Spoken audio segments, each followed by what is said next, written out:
Semillas de Fe, un mensaje de Dios que edificará tu vida. Amados hermanos, que el Señor les bendiga. Bienvenidos a este programa, el cual tiene como finalidad poder llevar una palabra de bendición, de fortaleza y también de aliento a sus vidas. La palabra que Dios entregó en mi corazón para que pudiese compartir en esta hora, la llamé Recuperando lo Perdido. Comencemos orando, entreguémosle este tiempo a nuestro Señor.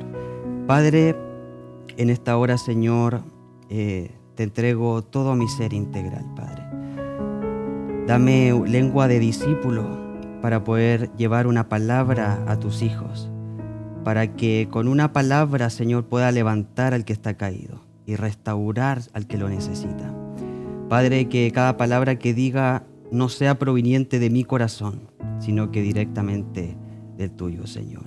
Abrimos nuestros oídos, nuestros ojos, todos nuestros sentidos delante de ti para poder estar alineados y poder recibir, Señor, de tu buena palabra. Gracias, Padre, Hijo y Espíritu Santo, en el nombre de Jesús. Amén y amén. Entonces, la palabra que el Señor entregó para que pudiese compartir en esta hora, la llamé Recuperando lo Perdido. Y es porque muchas veces hay situaciones en nuestras vidas que nos hace dejar cosas que a Dios les agrada. Y esto se debe muchas veces a la religión, al que no hay tiempo, o también muchas veces a las tribulaciones o situaciones difíciles que podamos estar pasando. Es por eso que en esta hora a mí me gustaría enfocar esta palabra en tres cosas específicas. Hablar acerca del altar familiar, hablar acerca de la adoración y también hablar acerca de la fe. Y me gustaría que podamos partir con un versículo que se encuentra en Primera de Reyes, capítulo 18, versículo 30, que dice: Entonces Elías dijo a todo el pueblo: Acercaos a mí. Y todo el pueblo se acercó a él. Y reparó el altar del Señor que había sido derribado. En este pasaje, Elías dice que tuvo que recuperar un altar que estaba destruido.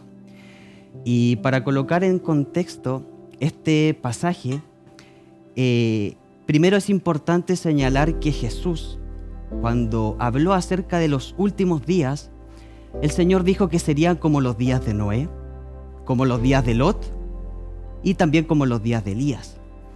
Y estos tiempos señalan situaciones específicas que iban a suceder y que habrán de suceder. Pero en este ángulo de enseñanza a mí me gustaría enfocar solamente en los días de Elías. Y la Biblia, cuando habla acerca de Elías, se habla en dos pasajes que el Señor iba a enviar al espíritu de Elías.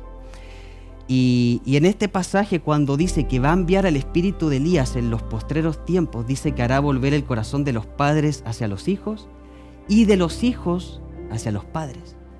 O sea, una de las cosas que estaba haciendo Elías es recuperando el altar familiar.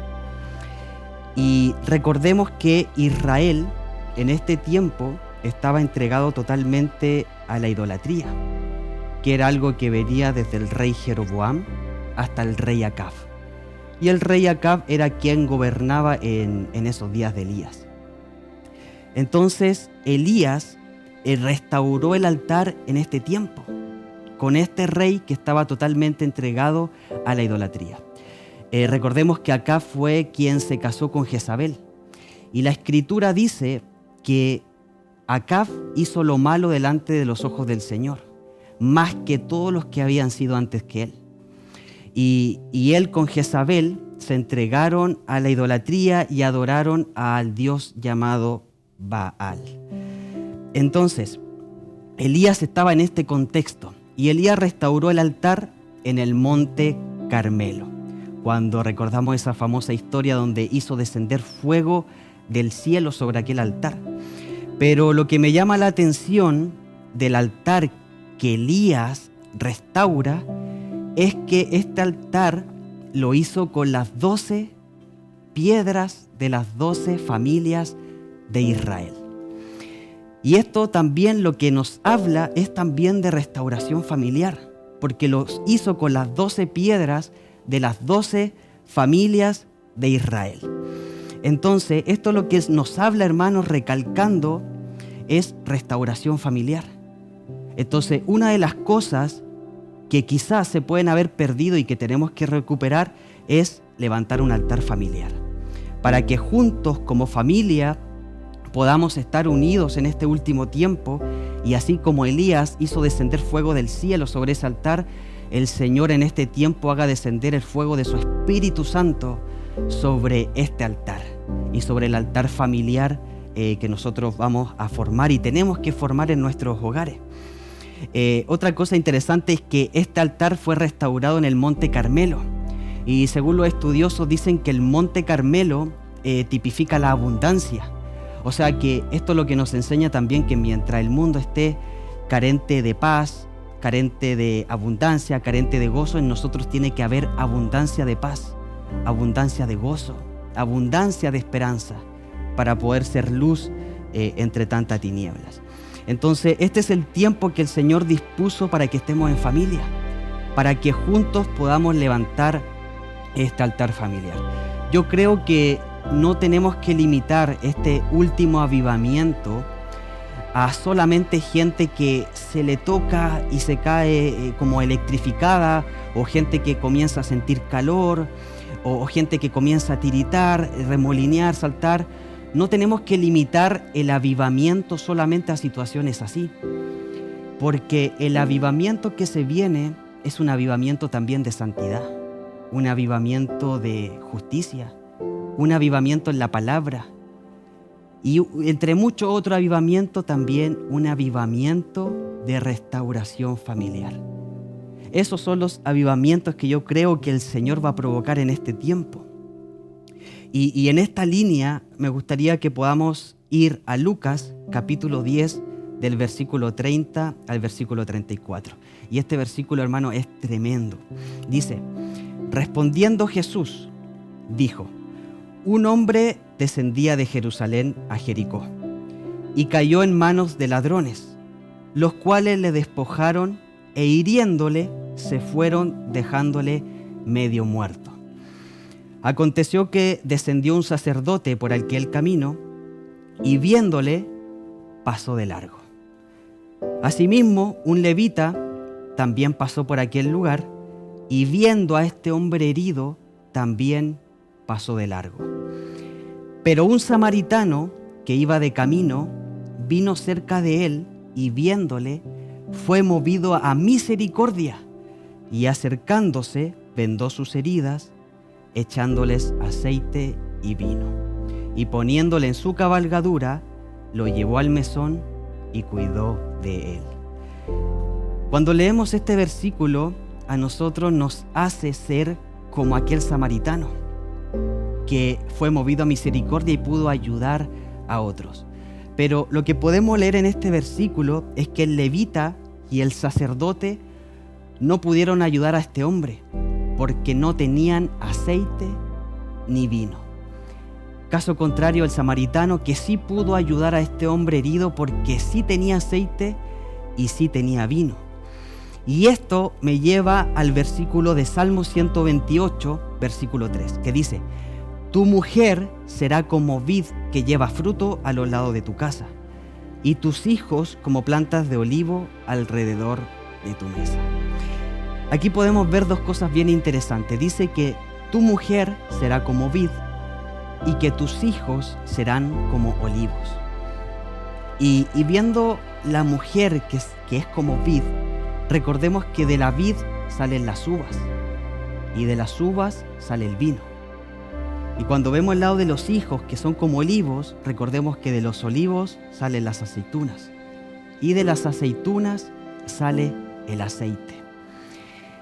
Entonces, esto lo que nos enseña y lo que aquí podemos deducir es que el sacerdote y el levita no pudieron ayudar a este hombre que estaba herido porque no tenían aceite ni tenían vino. Es decir, que no pudieron ayudar a este hombre que estaba herido porque no tenían restauradas sus casas y por eso no podían restaurar a otros. Y esto es bien tremendo porque nos enseña cuán importante es tener restaurados nuestros hogares, nuestras casas, para que así de la misma forma que el samaritano, con vino y aceite, podamos restaurar a otros. Para que de la misma forma, así como descendió, Elías hizo descender fuego sobre el altar, así por medio de estos altares familiares que tenemos que formar, el Señor puede hacer descender el fuego, pero no un fuego literal, sino que el fuego del Espíritu Santo, para que primeramente nos pueda encender a nosotros y así posteriormente, como carbones encendidos, poder encender también a otros. Entonces, la Biblia dice que el que desea ser obispo, buena obra desea. Y cuando vemos esta palabra obispo, viene de la palabra servicio. O sea que lo que la Escritura está diciendo es que el que desea servir, buena obra desea. Pero la Biblia no se queda solamente ahí. Después sigue diciendo que tiene que ser marido de una sola mujer, que tiene que ser un hombre decoroso, que tiene que ser un hombre que no sea de ganancia deshonesta, que tiene que ser un hombre no dado al pecado, sino que un hombre íntegro. Y después de eso dice, y que tenga bien sujeta su casa. Porque si no sabemos gobernar nuestro hogar, ¿cómo vamos a gobernar otras cosas que el Señor nos quiera dar o nos quiere dar? Entonces, el buen juez comienza en su casa. Y esto me hace pensar en dos predicadores. Bueno, en la Escritura hay más predicadores, pero quiero enfocarme en dos. La Biblia habla de Noé como un predicador de justicia. Pero hay otro predicador en la Escritura que para mí es el más tremendo en el sentido de que predicó y se convirtió una ciudad entera. Y estoy hablando de Jonás. Que Jonás con una prédica hizo que una ciudad entera se salvara. Y cuando leemos los héroes de la fe en Hebreos capítulo 11, que se nombra ahí un listado de todos los héroes que pasaron por la Biblia en el Antiguo Testamento, uno diría tiene que estar Jonás, porque imagínense, hermanos, predicó y una ciudad entera se salvó.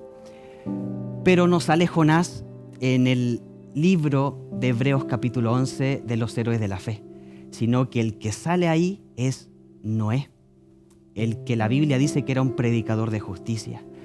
Y Noé, me imagino yo, cuando vino el diluvio, predicando, arrepiéntanse, va a descender lluvia, y nadie se salvó. Pero Noé hizo que se salvaran 7 personas. Y esas 7 personas eran de su casa, su hogar, que era su esposa, sus 3 hijos y sus 3 nueras. Entonces, en Hebreos 11 se nombra a Noé como predicador de justicia porque él hizo que su casa fuese salva. Y no Jonás, que le predicó a muchos, sino que Noé, sale en Hebreos 11. Y eso a nosotros nos enseña el deseo de Dios de que seamos diligentes en nuestras casas. Entonces, una de las cosas que tenemos que procurar en este tiempo es ocuparnos de los nuestros, de nuestra familia, de nuestra esposa, en el caso que sea mujer de tu esposo, de tus hijos, de tu padre, madre, de tus hermanos, de tu casa. Porque el Señor está interesado en que los tuyos sean salvos porque están parte de la promesa, pero tenemos que accionar.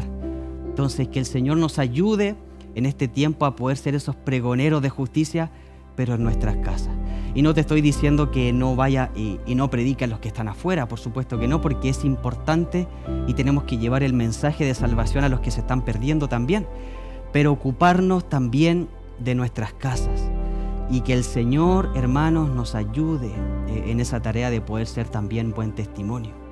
No solamente predicar de la boca para afuera, sino que nuestras acciones y hechos también hablen de Jesucristo. Entonces, una de las cosas que tenemos que restaurar es este altar familiar. Y quizá te dices, oye, Ignacio, ¿cómo hago para poder levantar un altar? ¿Qué es eso? Y no te estoy diciendo que levantes un altar y pongas leña y le prendas fuego. Eso se hacía en el Antiguo Testamento. Recordemos que cuando el hombre cae en el huerto del Edén, posterior a eso, en todo el Antiguo Testamento fue necesario que el hombre levantase altares para que de esa forma pudiesen tener comunión con el Señor. Pero cuando vino Jesucristo, Él rompió con todo eso.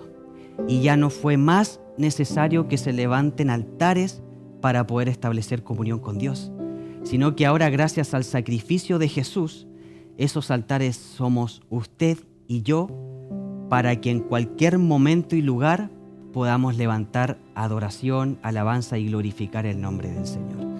Entonces, ¿qué te estoy diciendo con esto de restaurar un altar familiar?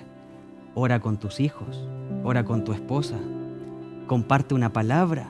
Puedes hacer que una semana comparta uno una palabra, la otra semana otro. Quizás no eres muy agraciado en el canto como yo, pero puedes colocar adoración y que juntos comiencen a alabar y glorificar el nombre del Señor, para que el Señor se empiece a mover en tu casa y que su presencia bendiga tu hogar. Porque donde está la presencia del Señor hay bendición y prosperidad. Entonces, hermanos, que el Señor nos ayude a poder levantar estos altares en este último tiempo como familia, porque es importante tener comunión íntima, personal con el Señor, pero también es importante que como sacerdote de hogar o sacerdotisa de la casa podamos llevar la palabra y levantar estos altares como familia. Y otra cosa que también es importante restaurar, aparte del altar familiar, es restaurar la adoración, que tiene mucho que ver con restaurar este altar familiar. Y me gustaría hablar acerca de la restauración del tabernáculo de David, el cual Dios profetizó que sería restaurado, como lo leemos en el libro de Amós. Incluso la Biblia dice que tenemos que restaurar el tabernáculo caído de David. Y si dice que está caído es porque es algo que tenemos que levantar, recuperar. Entonces, para comenzar hablando del tabernáculo de David, me gustaría comenzar definiendo qué es un tabernáculo.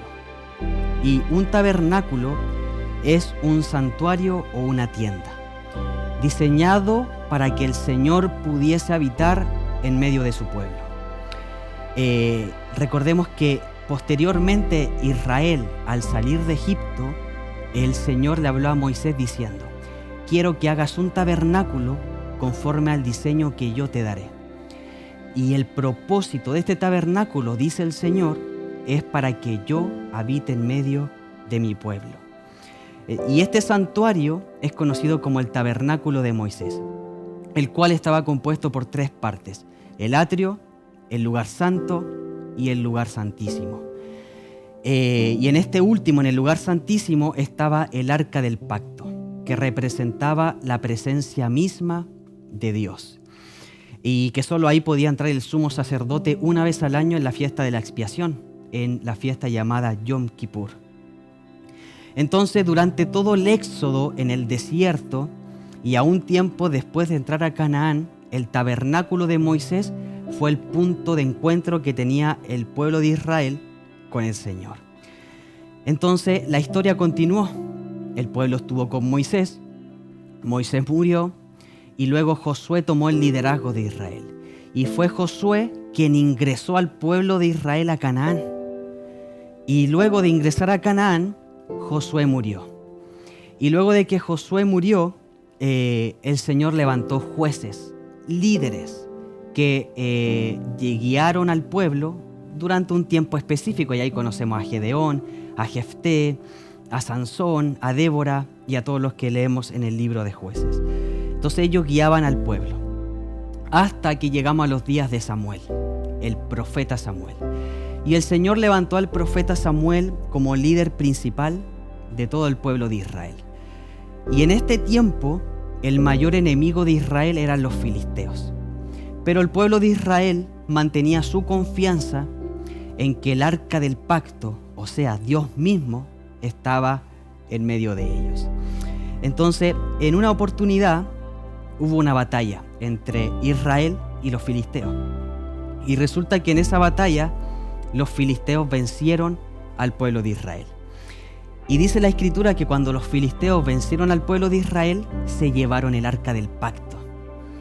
Y la Escritura narra que por haberse llevado los filisteos el arca del pacto, el Señor castigó a los filisteos con gran calamidad. Entonces los filisteos lo que hicieron fue devolver el arca del pacto. Y cuando devolvieron el arca del pacto a Israel, se mantuvo en la casa de Abinadab. Y ahí estuvo muchos años hasta que David fue instituido como rey de Israel. Cuando David fue instituido como rey de Israel, mandó a traer el arca del pacto de la casa de Abinadab. Y ahí la Escritura narra un incidente mortal, donde Usa, al tocar el arca del pacto en ese traslado, murió. Y aquí podemos sacar muchas enseñanzas, pero algunos estudiosos dicen que Usa murió porque no tuvo reverencia con el arca del pacto, o sea, no tuvo reverencia ante la presencia de Dios. Y David, al ver esto, tuvo temor. Entonces David pidió que el arca se guardara en la casa de Obed-edom. Y mientras el arca estaba guardada en la casa de Obed-edom, yo me imagino, hermanos, a David estudiando el arca del pacto para ver cómo tenía que ser tratada, teniendo intimidad con el Señor.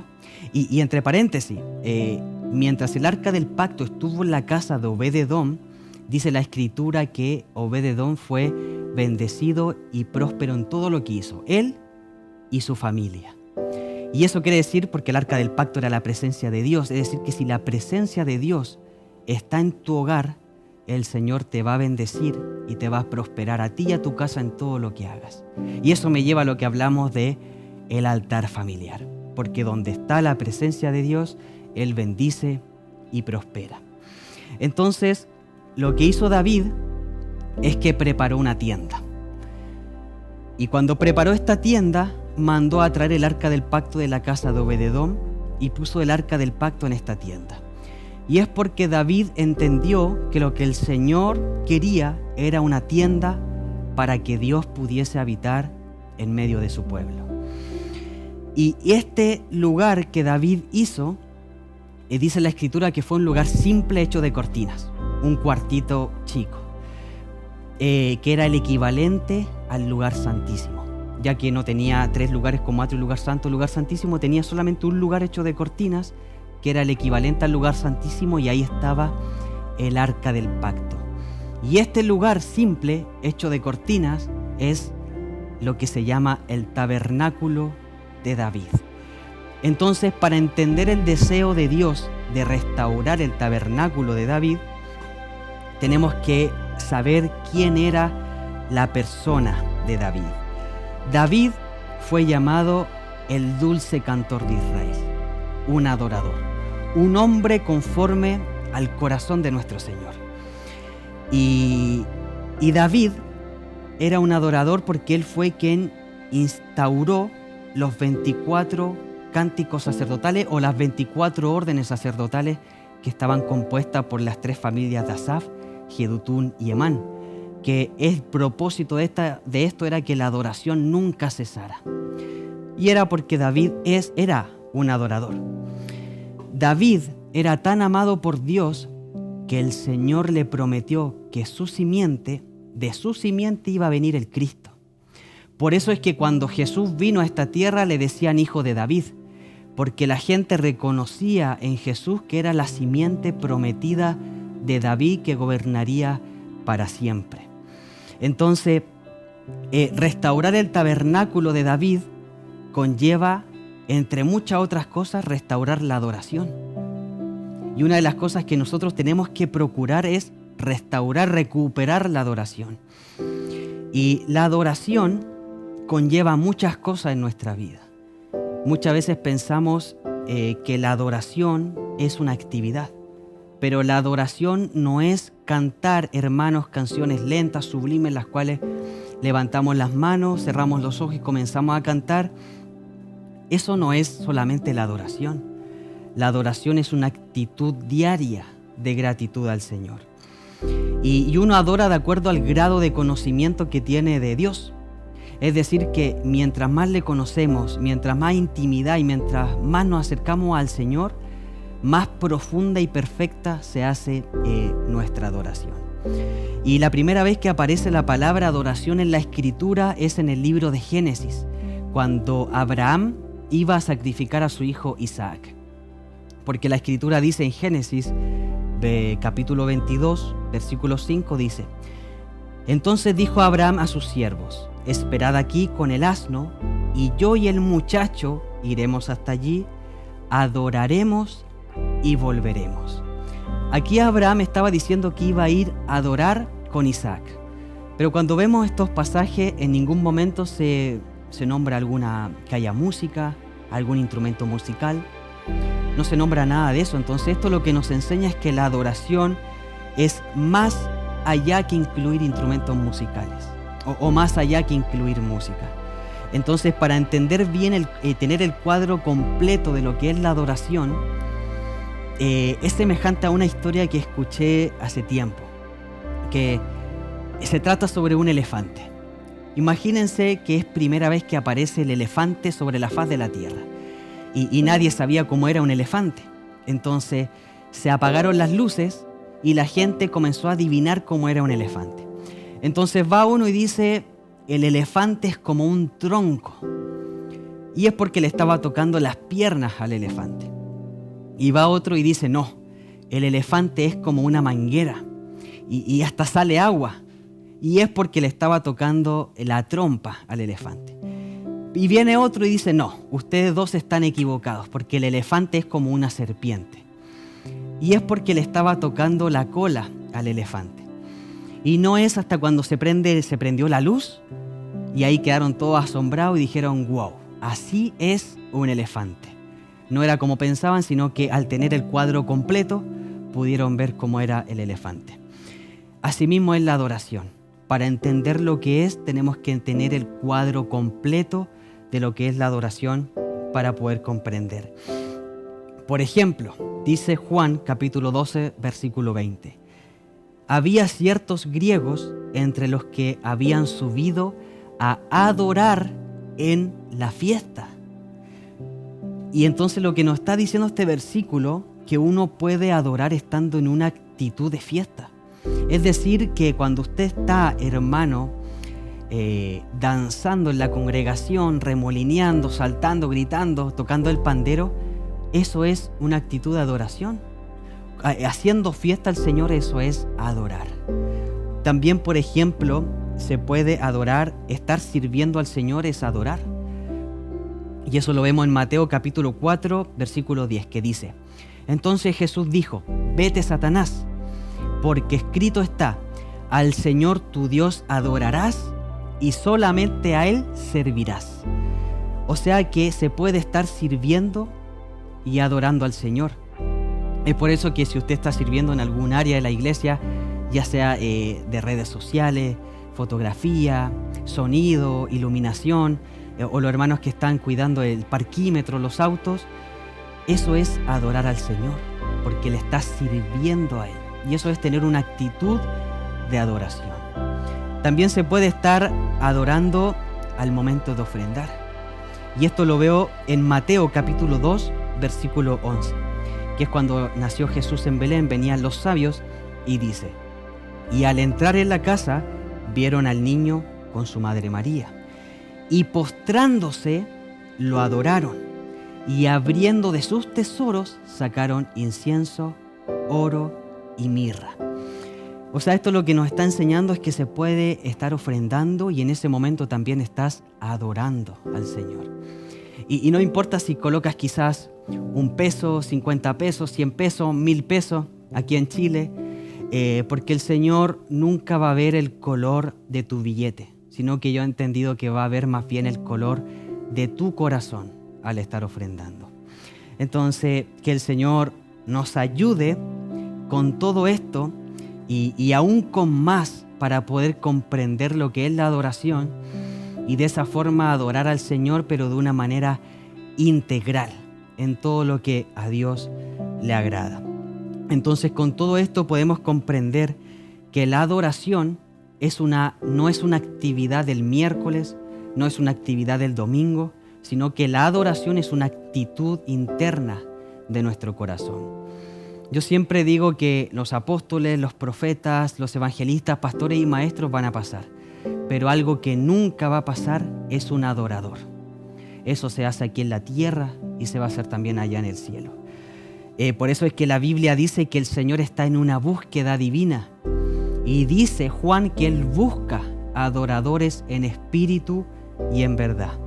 Y es porque el Espíritu Santo es quien prepara nuestras vidas para poder adorar a Dios de la manera que al Señor le agrada. Entonces, tenemos que entender que el antiguo pacto era en letra, pero el nuevo pacto o el Nuevo Testamento es en espíritu.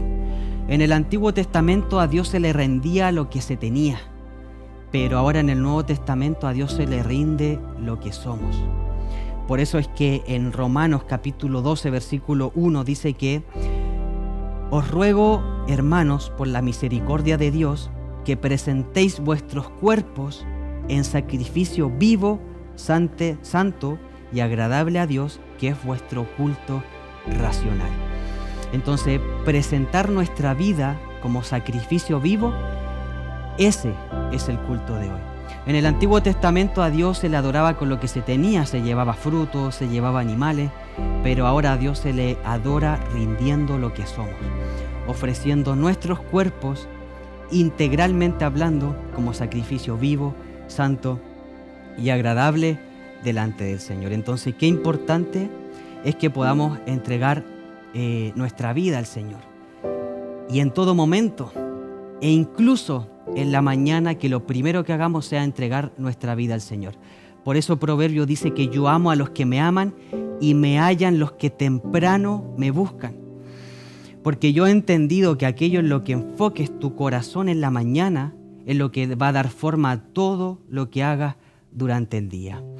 Porque nosotros, hermanos, siendo seres llenos de pecado, de maldad, somos seres mentirosos, sucios de pecado y de maldad y de todo lo malo que podamos tener con nuestra naturaleza humana, mientras que Dios es misericordioso, es eterno, es justo, está lleno de gracia y misericordia.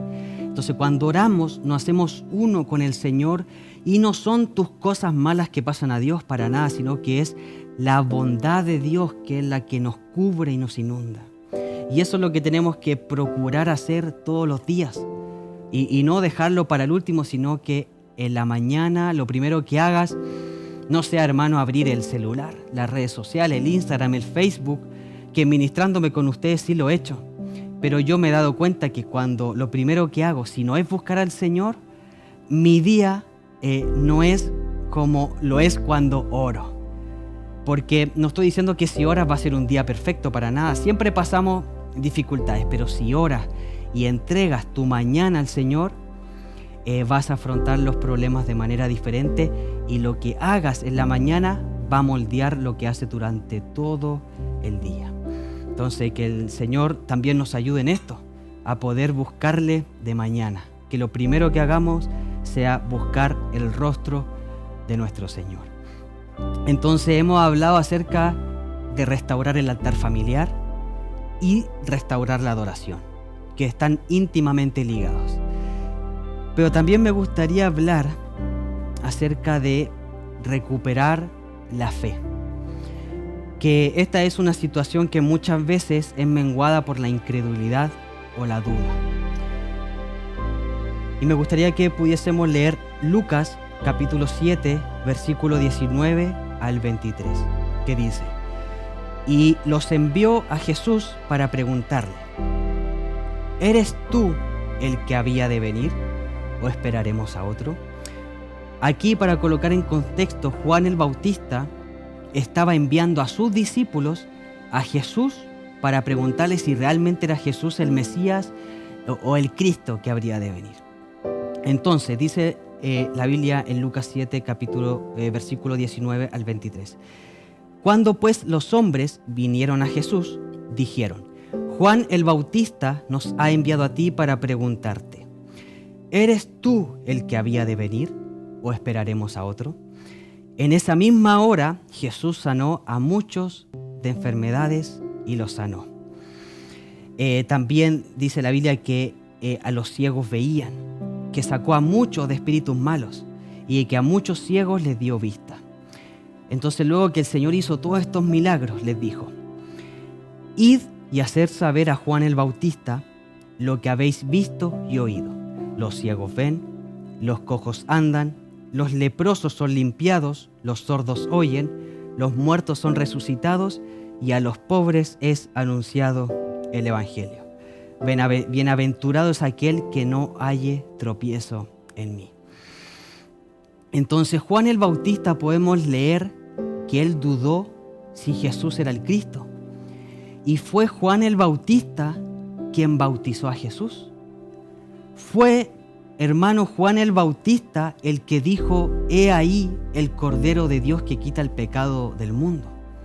Fue Juan el Bautista el que dijo que el que viene detrás de mí os bautizará en Espíritu Santo y en fuego. Fue, hermano, Juan el Bautista el que vio al momento de bautizar a Jesús descender el Espíritu Santo. Y también escuchó a Dios decir: este es mi Hijo amado en quien tengo contentamiento. Entonces Juan el Bautista vio todo esto y sabía quién era Jesús. Entonces la pregunta: ¿tenía dudas aún así Juan si Jesús era el Cristo? Sí tuvo dudas. Pero la pregunta no es por qué dudó, sino es cuándo dudó. Y Juan el Bautista dudó cuando estuvo preso. Su presente era la cárcel. O sea que Juan el Bautista su presente era la prisión, la angustia, el dolor, la persecución, tu enfermedad, tu dificultad. Es en esos momentos en cuando uno comienza a dudar. Por eso David decía en Salmo 40, versículo 1 al 4: pacientemente esperé a Jehová, y se inclinó a mí, y oyó mi clamor, y me hizo sacar del pozo de la desesperación y del pozo cenagoso. Puso mis pies sobre la peña, y enderezó mis pasos. Puso luego en mi boca cántico nuevo, alabanza a nuestro Dios. Vendrán muchos, dice, verán esto, y temerán y confiarán en el Señor. Bienaventurado el hombre que puso en el Señor su confianza. Y quizás tú estás escuchando este mensaje cargado de problemas. Estás pasando momentos de dificultad, de angustia o tribulación. Pero si algo te quiero decir en esta hora es que tus problemas no son para destruirte, sino que son para levantarte. Que cuando la gente vea levantarte de donde nadie más se levanta, la gente pueda ver la mano de Dios en tu vida y que es Dios el que sostiene tu cabeza en alto y quien es tu escudo y tu fortaleza. Porque tu vida va a ser un testimonio no porque no tengas problemas, sino porque aún en medio de los problemas Dios se mantiene poderoso en tu vida. Entonces cualquiera puede sonreír cuando está bien, cualquiera puede aplaudir, saltar, regocijarse cuando se está bien, pero qué difícil es alabar y adorar al Señor cuando se está pasando un momento de prueba o de tribulación. Es por eso que tu alabanza y tu adoración anuncian tu dependencia de Dios. Por eso es importante que el diablo, que el Señor lo reprenda, nunca se robe tu adoración, porque es en medio de la adoración donde el Señor hará grandes cosas. Recordemos la historia de Pablo y Silas, que dice que ellos estaban en la cárcel, estaban cantando coro, salmo, adorando al Señor, y dice la Escritura que en medio de la adoración las cárceles fueron abiertas. Adora y el Señor hará. Y así como decía David, espera pacientemente, porque de ese problema yo sé, hermano, que vas a salir como un testimonio de la bondad, de la misericordia y de lo poderoso que es Dios en tu vida. Por eso el apóstol Pablo decía que podemos estar atribulados en todo, pero no angustiados. Dice que podemos estar en apuros, pero no desesperados. Dice que podemos estar perseguidos, pero no desamparados, derribados, pero jamás destruidos. Y es por eso que la única manera en la cual podemos sobrellevar esto es entender el amor de Dios hacia nuestras vidas. Y fuera del amante sacrificio de Jesucristo narrado en los evangelios, es difícil encontrar otro libro que la cual la Biblia nos muestre con cuánto amor y perseverancia Dios nos busca y nos ama.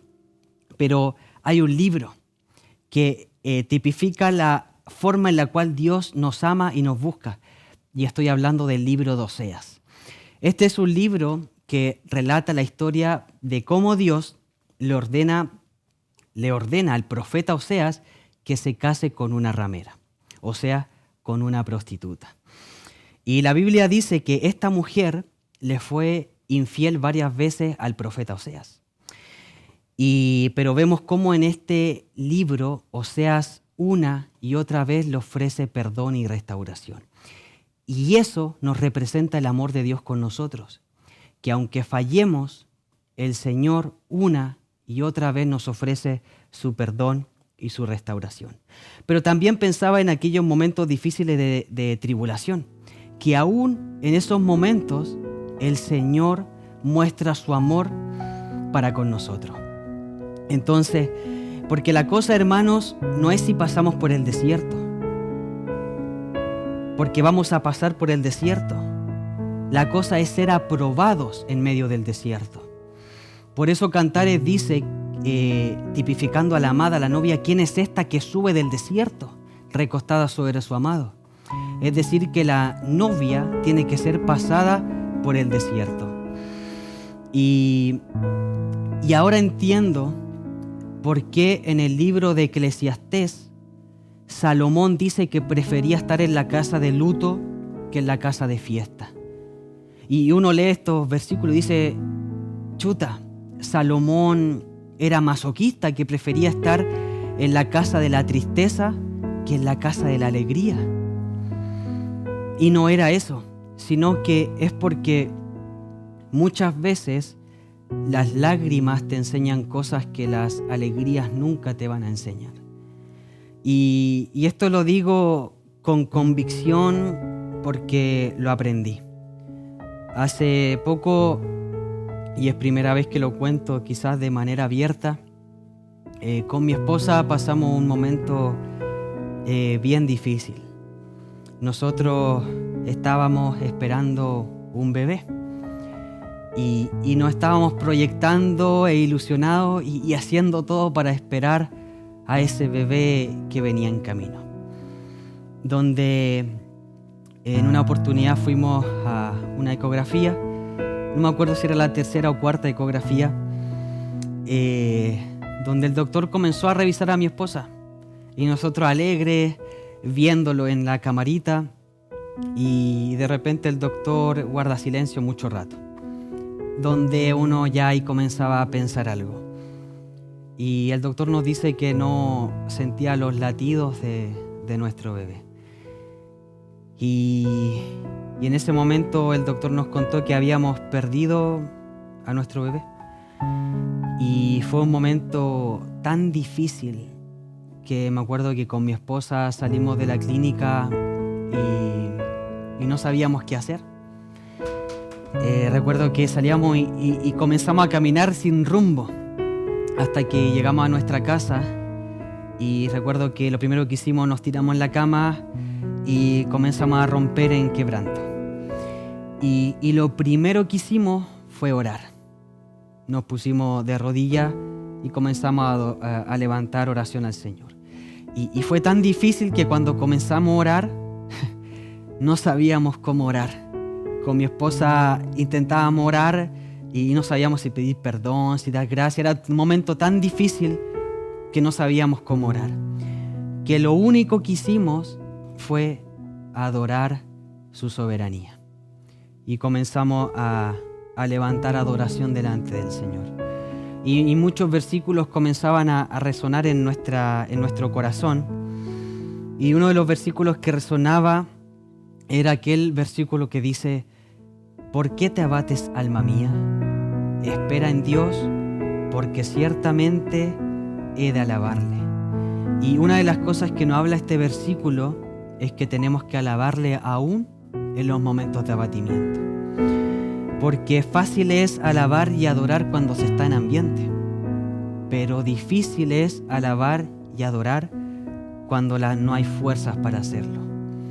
Entonces, si algo es que te insto, es que si estás pasando un momento de tribulación o llegases a pasar algún momento de tribulación, nunca dejes de adorar. Nunca dejes de glorificar el nombre del Señor, porque ciertamente has de alabarle. Siempre digo, persevera, porque la perseverancia es la palabra clave para que un hijo de Dios vea frutos en la vida. Donde muchos otros ven los problemas como un callejón sin salida, los hijos de Dios tenemos que ver los problemas como un campo de entrenamiento para afilar nuestro carácter y nuestra espada. Y yo creo que muchas veces erramos en perseverar porque muchas veces nos pasa lo que le sucedió a Pedro. Pedro, dice la Escritura, que en una oportunidad comenzó a caminar sobre las aguas. Y al caminar sobre las aguas, en ese momento había tormentas, había tempestad. Y ¿les parece si mejor leemos ese versículo para poder entrar mejor en contexto? Que está en Mateo capítulo 24, versículo 24 al 31, que dice: mientras la barca ya iba bastante lejos de tierra firme, estaban los discípulos en esa barca, las olas azotaban la barca porque tenían el viento en contra. Y a la madrugada Jesús fue hacia ellos, caminando sobre el agua. Cuando los discípulos lo vieron andar sobre el agua, se asustaron y gritaron llenos de miedo: ¡es un fantasma! Y Jesús les habló diciéndoles: calma, soy yo, no tengan miedo. Entonces Pedro le respondió: Señor, si eres tú, hazme caminar sobre las aguas. Y el Señor y Jesús le dijo: ven. Entonces Pedro bajó de la barca y comenzó a caminar sobre el agua en dirección a Jesús. Pero al notar la fuerza del viento tuvo miedo y vio cómo comenzaba a hundirse. Entonces gritó: sálvame, Señor. Y al momento Jesús lo tomó de la mano y le dijo: qué poca fe tienes, ¿por qué dudaste? Entonces, muchas veces nuestra vida parece esa barca zarandeada por las olas, donde en los momentos de tribulación, de tempestad, estamos en esa barca ahí siendo zarandeados. Entonces, muchas veces los problemas nos hacen caminar en fe sobre las aguas, así como lo hizo Pedro. Entonces podemos entender en esta enseñanza que Pedro, cuando tuvo la mirada puesta en Jesús, caminó bien. Pero cuando Pedro comenzó a ceder y empezó a mirar más la tormenta, lo terrenal, los problemas, comenzó a hundirse. Entonces, ¿qué nos quiere decir el Señor con esta enseñanza? Que si tu mirada está puesta en Jesús, no te vas a hundir.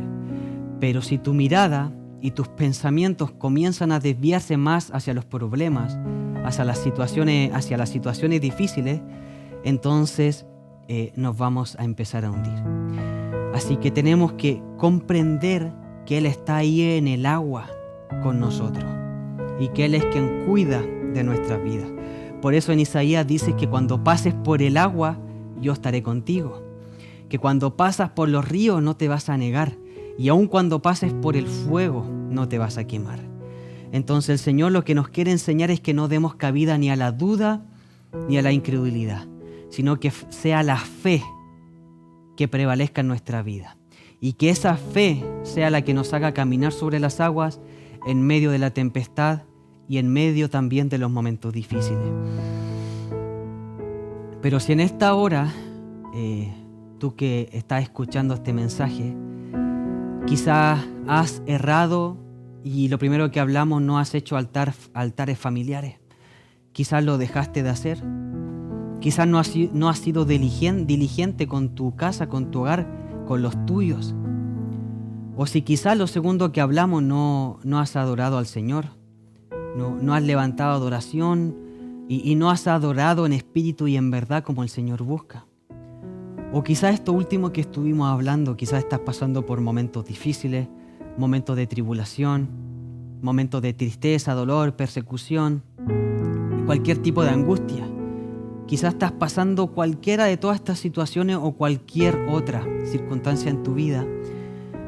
Lo que el Señor te dice en esta hora, que así como Pedro se estaba hundiendo, el Señor toma tu mano y te levanta en esta hora. Porque la Escritura dice que aunque el hombre caiga, no quedará postrado, porque el Señor nos sostiene de su mano. Entonces, comencemos a ser diligentes, comencemos a caminar en fe, comencemos a levantar estos altares familiares para que juntos como hogar podamos exaltar y adorar el nombre del Señor. También comencemos a adorar, a servir, a ofrendar, a entregar nuestra vida como sacrificio vivo delante del Señor. Y también por siempre tengamos la fe delante. Ante cualquier problema o circunstancia, que la fe sea lo que prevalezca en nuestras vidas. Que el Señor te bendiga. Oremos para sellar esta palabra en nuestros corazones. Padre, Señor, se ha sembrado y se ha predicado tu buena palabra. Te pido, Dios, que esta semilla, Señor, sea, Padre, sembrada en los corazones que oyeron este mensaje. Que tú seas dando el crecimiento, Señor, a esta semilla para que podamos ver frutos en nuestras vidas. Y que también se levante fortaleza. Señor, que la fortaleza venga sobre tus hijos, para que mediante cualquier problema, circunstancia, tribulación, siempre prevalezca la fe delante de todo, Señor. Gracias, Padre, te damos por esta enseñanza. Gracias, Padre, por hablarnos a tiempo y fuera de tiempo. Te bendecimos, te adoramos, Jesús, y te damos gracias por levantar nuestras vidas, por traer palabra de aliento, de fortaleza y de vigor. Te bendecimos, Padre, en el nombre de Jesús. Amén y amén. Que el Señor te bendiga y espero que esta palabra haya sido de bendición para tu vida. Semillas de Fe, un mensaje de Dios que edificará tu vida.